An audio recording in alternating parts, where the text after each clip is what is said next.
ఏలూరు జిల్లాలో జాతీయ రహదారిపై ప్రైవేటు బస్సు లారీని ఢీకొట్టి బోల్తా పడింది. ఈ ఘటనలో ముగ్గురు మృతి చెందారు. హైదరాబాద్ నుంచి కాకినాడ వెళ్తున్న ట్రావెల్ బస్సు చోదిమెళ్ల వంతెన దగ్గర వేగంగా వచ్చి లారీని ఢీకొట్టింది. వేగానికి బస్సు బోల్తా పడడంతో ప్రయాణికుల్లో ముగ్గురు చనిపోయారు. 20 మందికి గాయాలయ్యాయి.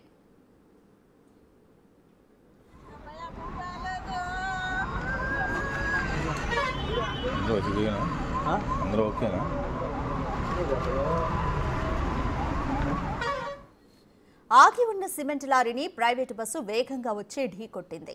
డ్రైవర్ నిర్లక్ష్యం వల్లే ఈ ప్రమాదం జరిగిందని ప్రయాణికులు చెబుతున్నారు.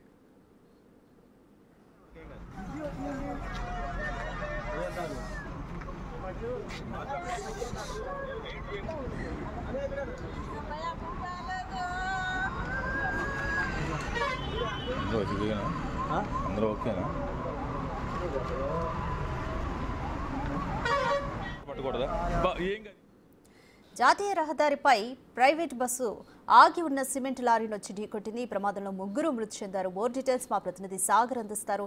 సాగర్, ఈ ప్రమాదంలో ముగ్గురు మృతి చెందారు. వారి డీటెయిల్స్ ఏ విధంగా ఉన్నాయి? అలాగే ఎవరైనా గాయపడ్డారా? గాయపడ్డ వారికి ఎటువంటి చర్యలు తీసుకున్నారు? ఏలూరు జాతీయ రహదారిపై చోదిమెళ్ల వద్ద హైదరాబాద్ నుండి కాకినాడ వెళ్తున్నటువంటి ప్రైవేట్ ట్రావెల్స్ బస్సు బోల్తా కొట్టింది. అధిక వేగంతో పాటుగా జాతీయ రహదారిపై ఆగి ఉన్న లారీని డ్రైవర్ గమనించకపోవడం వల్ల ఈ ప్రమాదం జరిగినట్టుగా భావిస్తున్నారు.